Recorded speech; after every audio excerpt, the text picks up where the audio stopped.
I used to believe that if you gave someone all of yourself, your time, your patience, your loyalty, they would stay. That belief shattered the day I found a wedding invitation in the mailbox. It wasn't mine. It was his. To her. My name is Claire Bennett. I'm 27 years old. And 3 weeks before I thought I was going to be the one walking down the aisle with Ethan Carter, I received an invitation to his wedding. Not addressed to me. Not from him. Just an envelope, ivory and gold, with names that weren't supposed to go together. Ethan Carter and Elise Carter. Yes, Elise, his bride-to-be, also my half-sister. The moment I saw her name, my stomach dropped. The room tilted. My hands trembled as I reread the calligraphy again and again, hoping it would change. I thought it had to be a joke, a mistake, something cruel someone sent to hurt me. But the envelope was sealed with the Carter family crest, the RSVP card already filled in. I sat in silence for what felt like hours. Then I opened the trunk of my car. Inside was the red dress I'd bought weeks ago, the one Ethan said he wanted to see me wear on our wedding day. I picked it up, crumpled now, soft with creases. I held it to my chest like it could still protect me from what I already knew. Then my phone rang. Caller ID, Dad. I let it ring, but he didn't give up. 2 calls, then 3, then a message. Claire, we need to talk. Please come by. I didn't reply. I just stared at the screen, then back at the dress. The silence in my apartment wrapped around me like a second skin, because I knew this wasn't just about love. It was about betrayal. And not just by one person. It was everyone. I didn't plan to go. I wasn't ready to see anyone, especially not my father. But the silence in my apartment began to suffocate me. The walls felt tighter with every minute, and the dress in my trunk weighed heavier in my mind than in my hands. So I drove, not because I forgave him, but because I needed answers. My father's house hadn't changed in years. Same perfectly trimmed hedges. Same wind chimes on the porch that used to lull me to sleep as a child. I rang the doorbell. The sound was too familiar, too warm for what I came to hear. He opened the door with a softness I didn't recognize. Claire, he said, like my name still belonged to him. I stepped in without speaking. The smell of rosemary chicken lingered in the air. He'd cooked, like it was some ordinary Sunday night. We sat down at the table. One plate already set for me.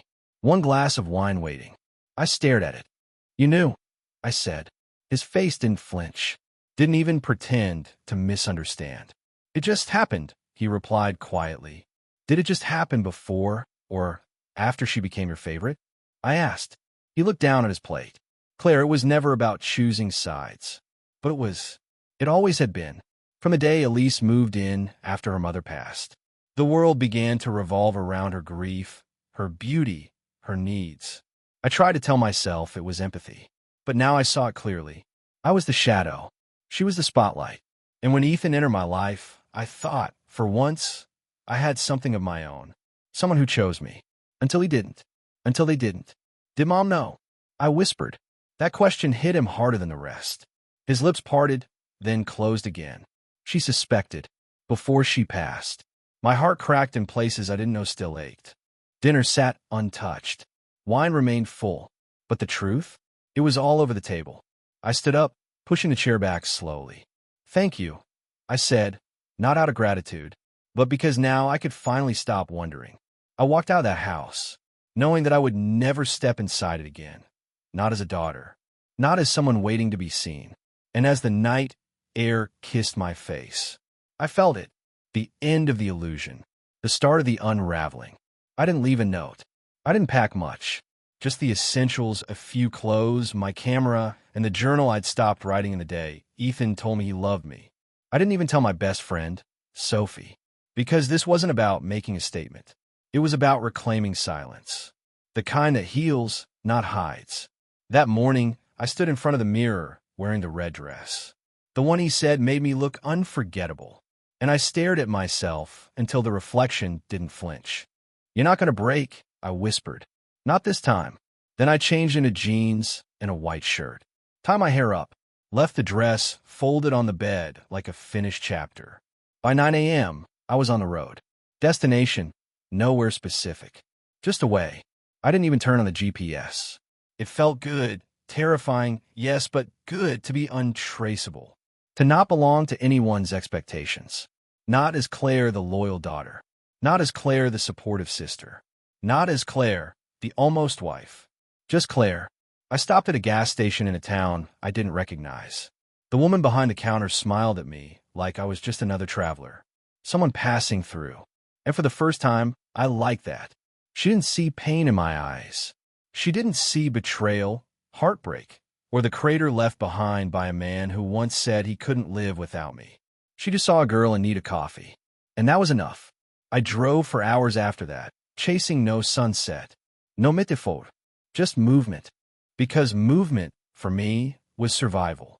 By nightfall, I found a small coastal inn, blue shutters, a crooked sign that read, Seabirds Rest. I booked a room for a week. Told the receptionist my name was Anna. She didn't ask for a last name. Didn't recognize my face. And for a moment in that quiet lobby, with its smell of salt air and old wood, I felt peace. Not happiness. Not yet. But the kind of quiet your soul exhales into after being held underwater too long. And as I unlocked the door to room 3B, I knew something was beginning. Not a new chapter, but a new book entirely. The room was small. A wooden bed with crisp white sheets. One window overlooking the ocean. A chair. A desk. A lamp that flickered a little when I turned it on. Nothing grand. Nothing dramatic. Just stillness. I placed my journal on a nightstand, then stood by the window and let the wind tangle my hair. I could hear the ocean breathing, gentle waves rolling in and out like a steady heartbeat, like the world reminding me, you're alive. You made it. That night, I didn't cry. I thought I would. I thought the quiet would swallow me whole. But it didn't. It held me. There were no texts from Ethan. No missed calls from Elise. No, are you okay? Messages from people who never really knew how to be there when it counted. Just silence. And for once, it didn't feel empty. I lay on the bed, staring at the ceiling. No makeup. No plans. No defenses. And in that rawness, I slept. Not the restless kind. Not the kind where you fall into dreams just to escape. But the kind of sleep that comes when your body realizes it's no longer under threat. No images of wedding dresses. No flashbacks of Ethan's laugh or Elise's eyes. Just blackness. Soft, soothing, weightless. When I woke the next morning, the sun had already filled the room. I blinked slowly, letting the warmth touch my skin. And then it hit me. I had to spend my first full night without dreaming of them. There was no applause. No magic music swelling in the background. But inside, something shifted. Something let go. And I whispered to myself, this is what healing starts to feel like. I made a cup of tea, sat by the window, watched the waves crash like they always had, indifferent to my story, and yet somehow comforting. I didn't know what I would do next, but for the first time in a long time, I didn't need to know. That afternoon, after walking along the shore until my feet ached and my lungs felt full of salt and silence, I returned to the room and sat at the desk. The journal sat beside me, untouched. But it wasn't enough. I needed to say something. Not for closure. Not for them. But for me. So I picked up a pen. And on a blank sheet of paper, I wrote his name at the top. Ethan. Just that one word made my chest tighten. But I kept going. I thought about sending this. About giving you a chance to explain yourself. To tell me why, out of every woman in the world, you chose her to betray me with. But the truth is, I don't want your reasons anymore. Because no version of your answer will make me feel better, and none of them will change what you did. I paused, stared at the ink drying on the page, then kept writing. You told me you loved me, that you wanted to build a life with me, and for a while I believed it. But now I realize you didn't want a life. You wanted comfort. You wanted someone who would always say yes, someone who would dim themselves so you could shine brighter. And I was that, wasn't I? Until I wasn't. My hands were trembling, but not from anger. From relief. From release. I hope you're happy with her. Or at least, I hope you find whatever you were looking for in that betrayal. As for me, I'm learning to be whole again. And no, I won't forgive you just to make you feel better. But I will let go.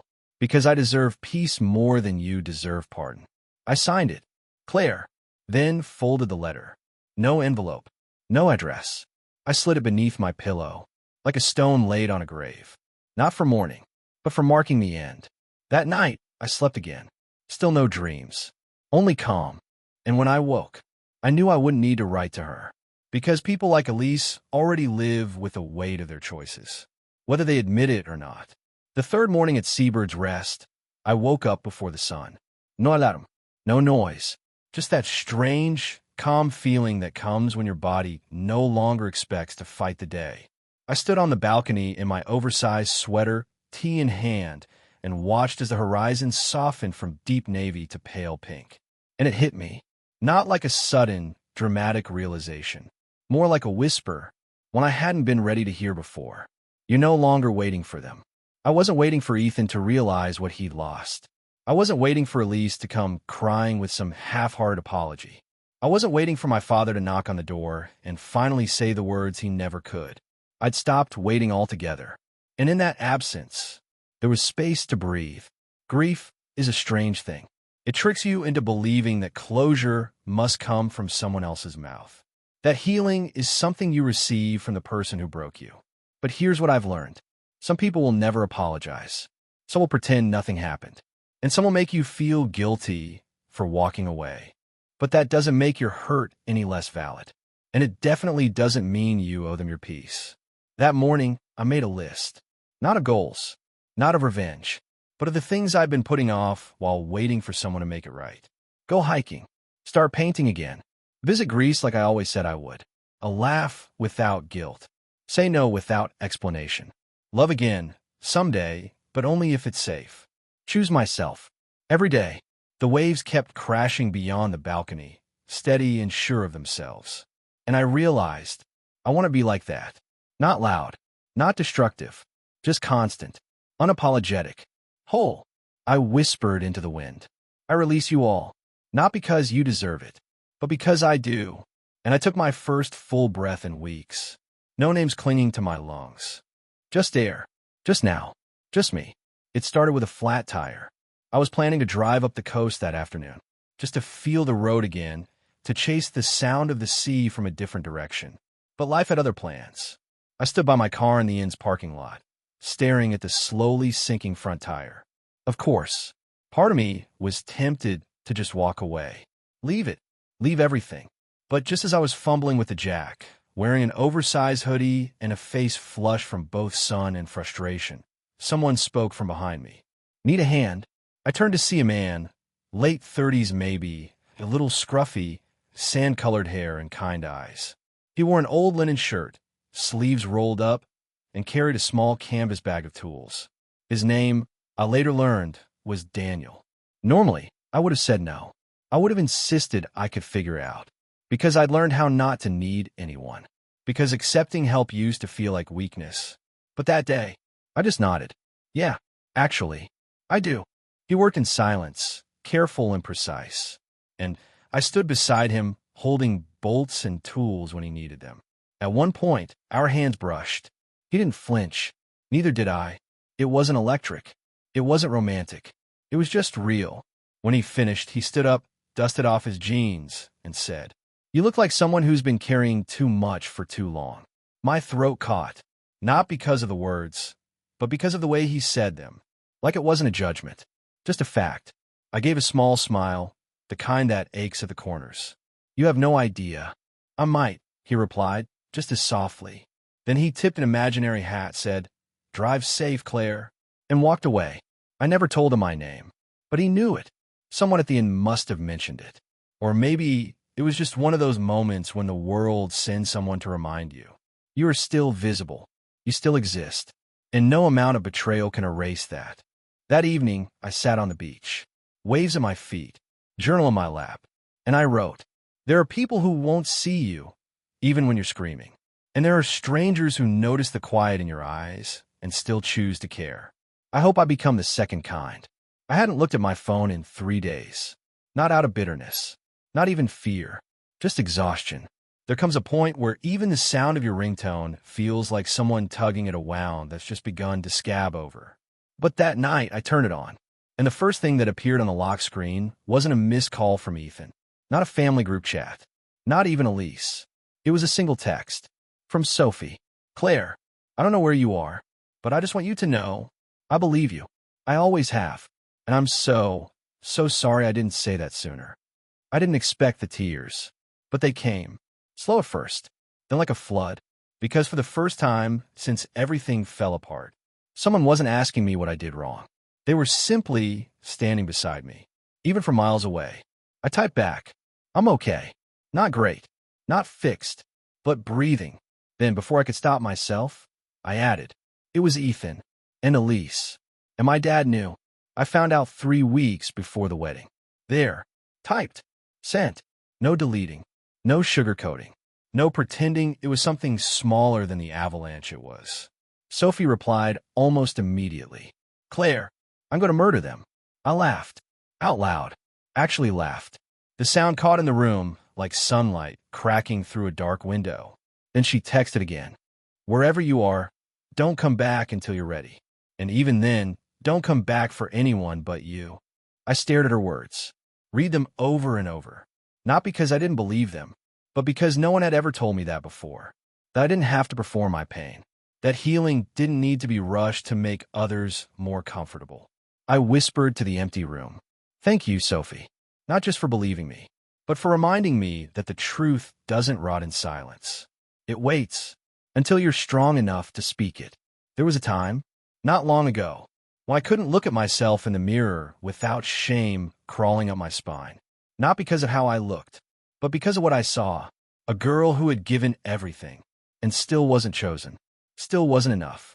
But that morning at Seabird's Rest, I brushed my teeth, rinsed my face, and something made me pause. I looked up, really looked, and for the first time in what felt like years, I didn't flinch. My hair was tangled from sleep, eyes still soft from dreaming, but there was a steadiness in my gaze. Not fierce, not cold, just rooted, present. I leaned in closer to the mirror, like I was trying to find a version of me that existed before all of this. But the truth is, she's gone, and that's okay, because the woman looking back at me now, she isn't broken. She's becoming. There's something quiet about rebuilding.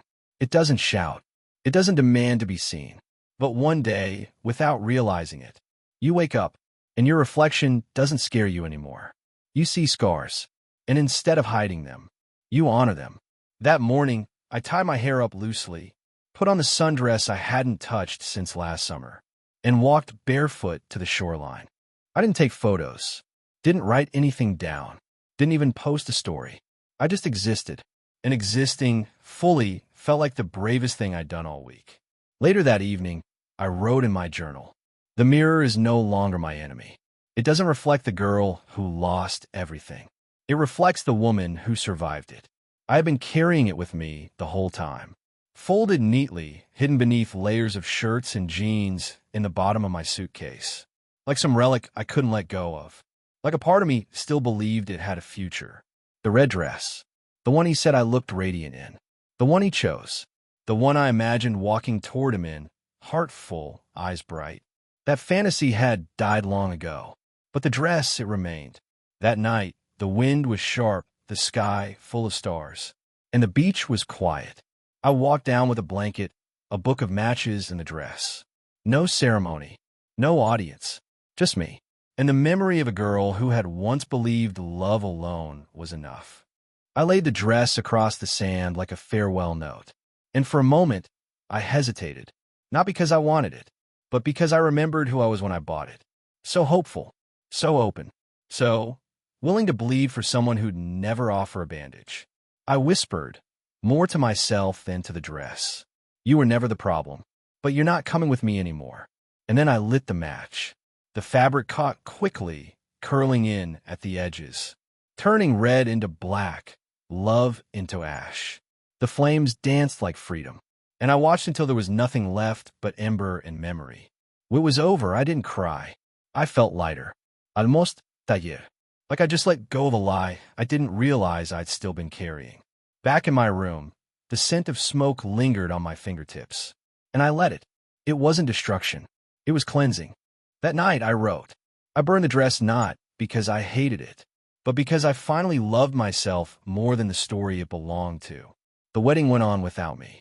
I knew the date, the time, the venue, an old vineyard just outside Napa Valley. Elise had always dreamed of a golden hour ceremony among the vines. I didn't look it up, but curiosity is a dangerous thing. And silence? Even more so. So when Sophie texted me 2 words, it happened. I felt my chest clench for a moment, then loosen. She sent no photos, no gossip, no dramatic details. Just one more message. They left a seat for you. At first, I didn't know what to make of that. A gesture of guilt? An empty peace offering? But the more I thought about it, the more I realized how symbolic it was. Because that's what I'd been to them, hadn't I? A placeholder. A silent filler in the background of their perfect story. The loyal daughter. The obedient sister. The safe choice. Until I stopped playing the part. And now that I was no longer there, they could feel it. The absence. It's easy to ignore someone who never demands space. But once they leave, the gap echoes louder than you expect. I imagine the scene. Guests arriving in pastel tones. Chatter and champagne flutes. A string quartet in the distance. And somewhere, near the front, a single chair left empty. Marked Claire in soft calligraphy. Some would have thought I was late. Others would have whispered. Maybe someone even leaned in and asked, "Where is she?" And maybe Elise forced a smile, shrugged, and said something like, "She's off doing her own thing now."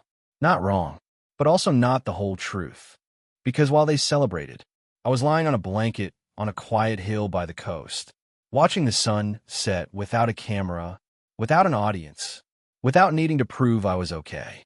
I was more than okay. I was free. And in that moment, I whispered to the wind, "You can keep the chair. I've built a life where I don't need one to belong anymore."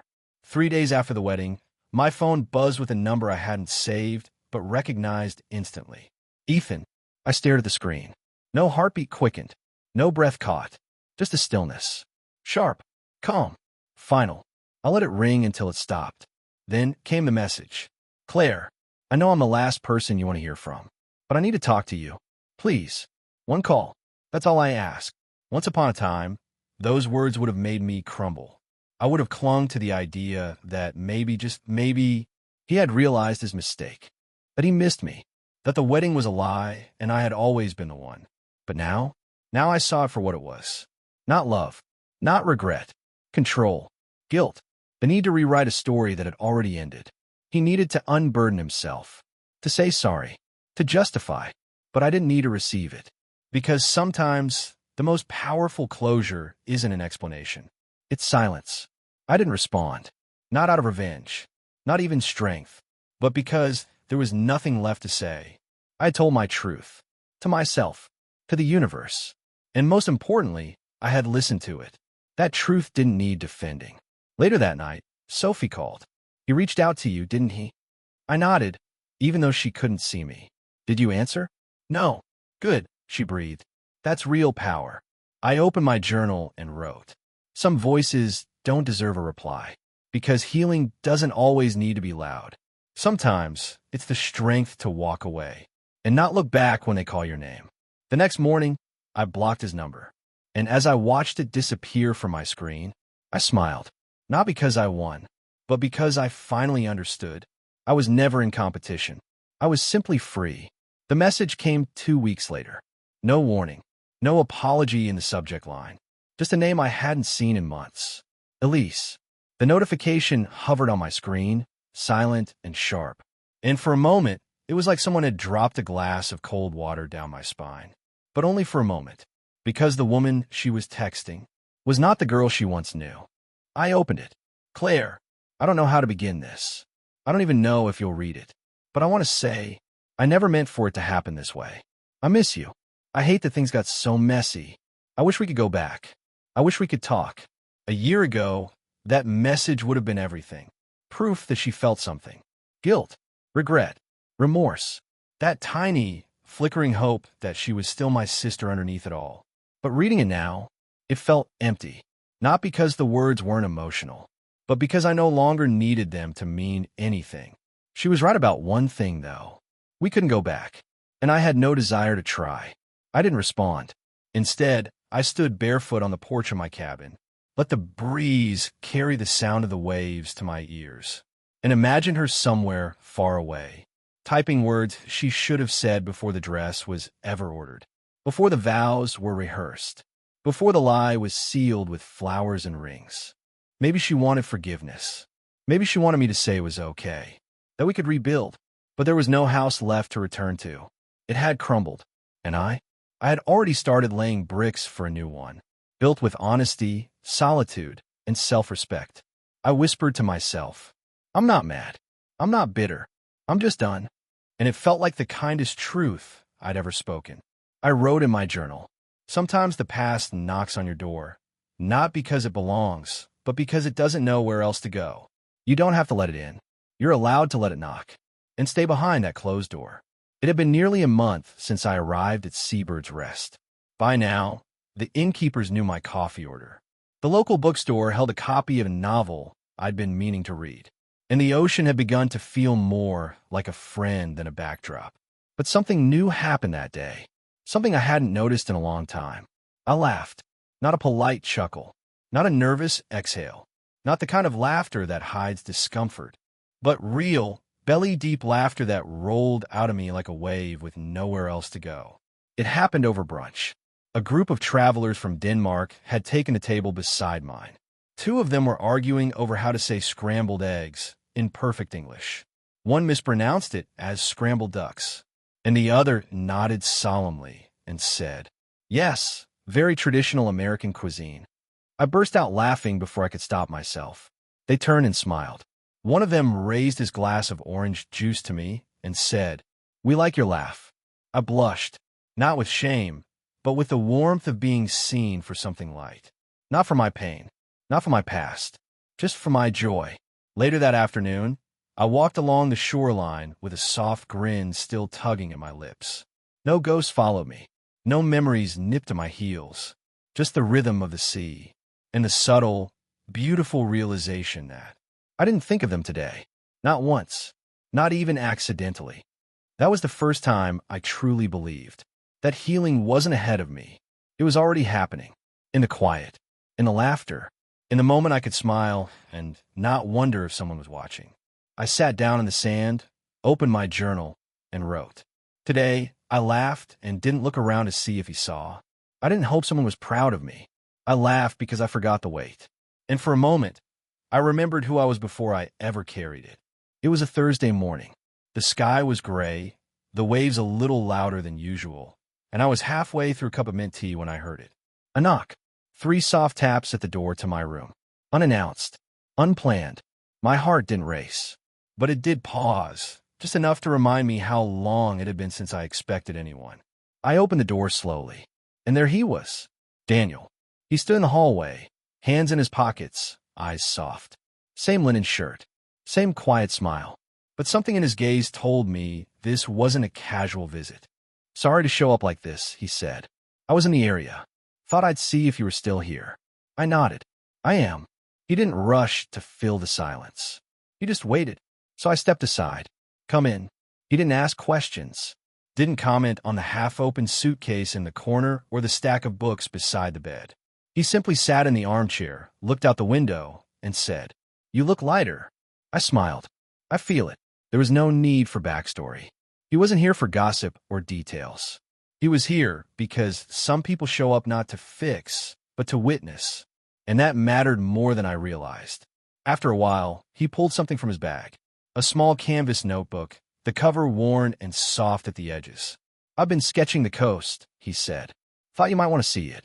He handed it to me, and I did something I hadn't done with a man in a long, long time. I reached for it with both hands. Trusting. Open.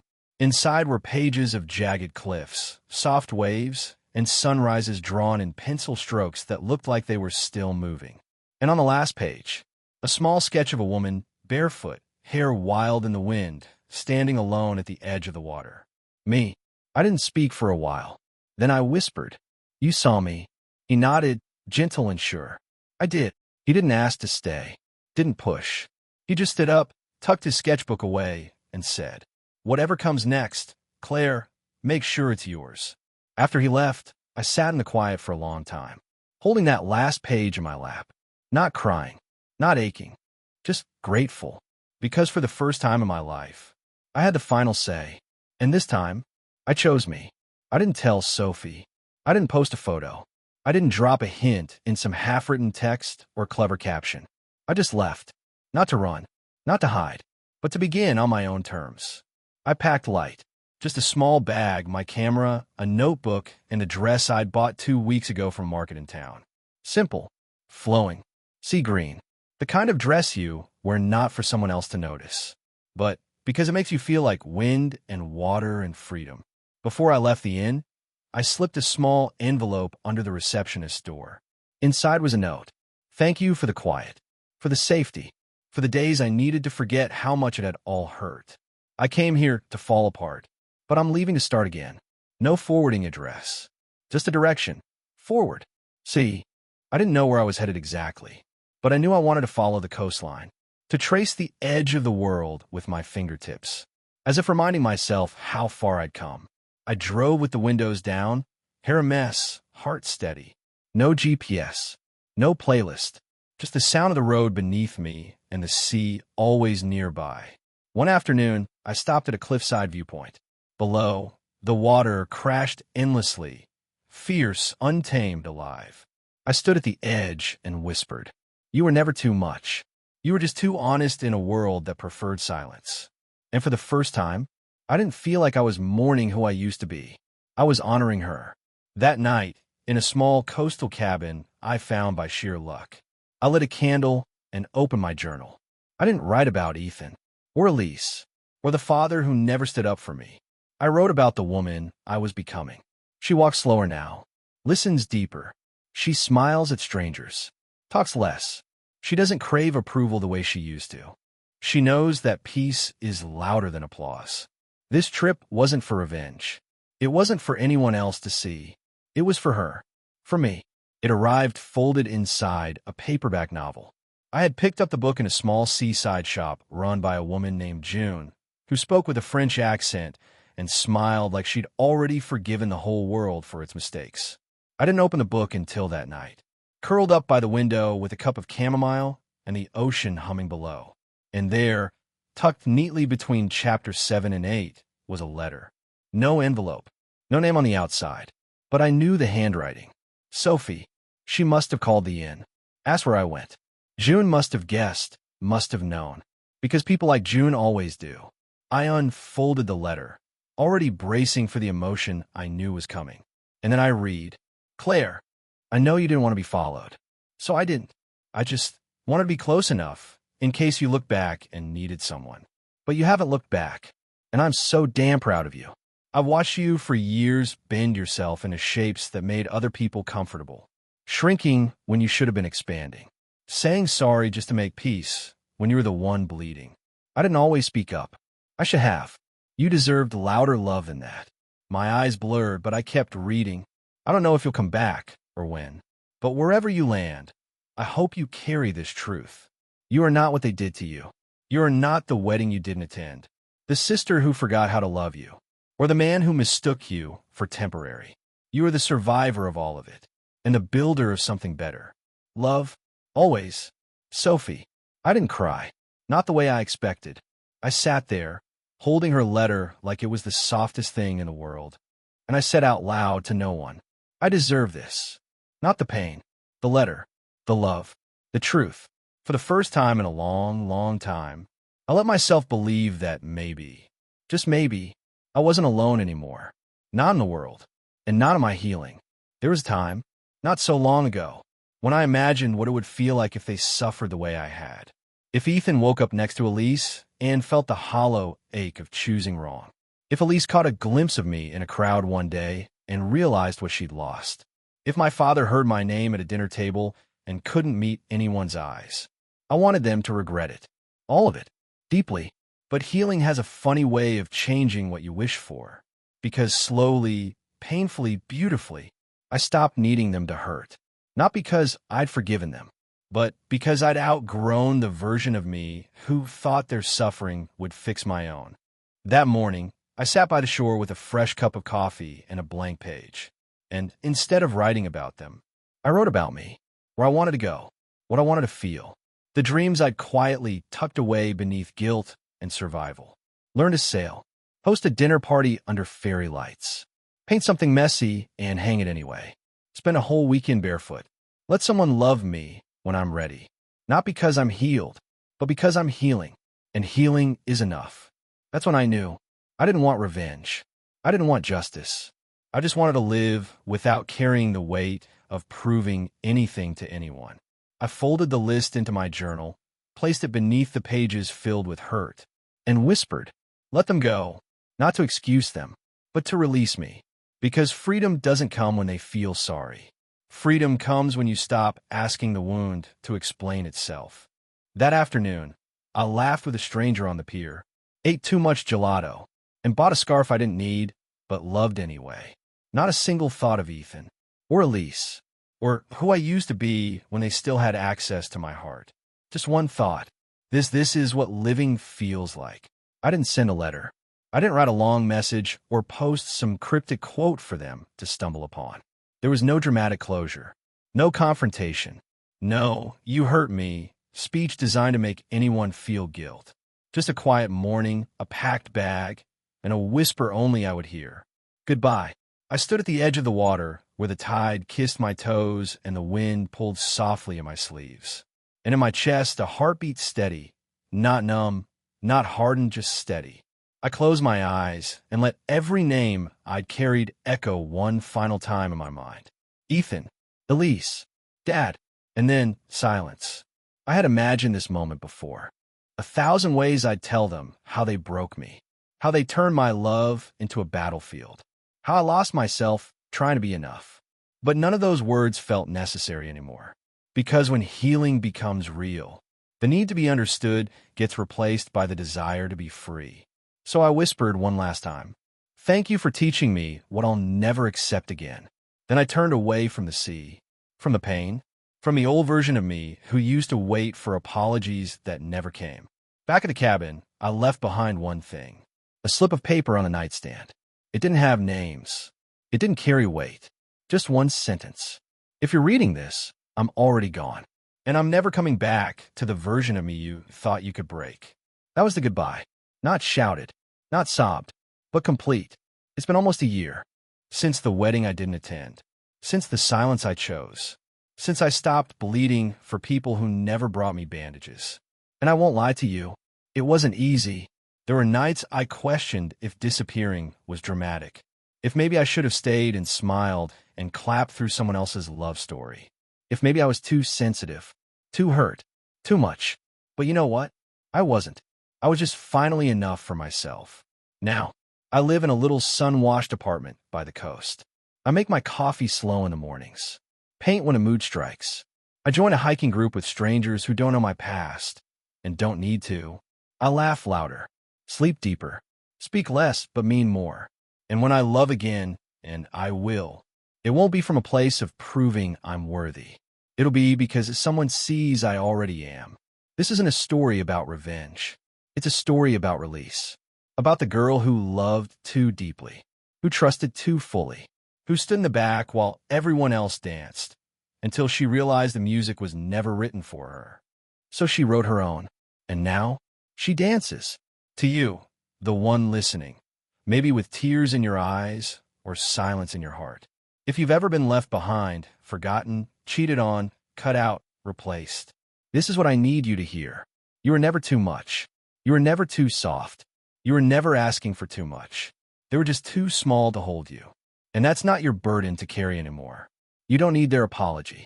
You don't need to be invited back. You don't need to prove you're okay. You already are, because you're still here, still breathing, still becoming. And that is your victory. Thank you for staying with me through this story. If it reached something in you, if it reminded you of your worth, subscribe if you haven't already. Turn on notifications so you never miss a story that might just speak your truth. And please share this video with someone who needs to remember they're not alone. Because sometimes the most powerful healing starts with a story that sounds just like your own. Claire, but this could be anyone. It could be you.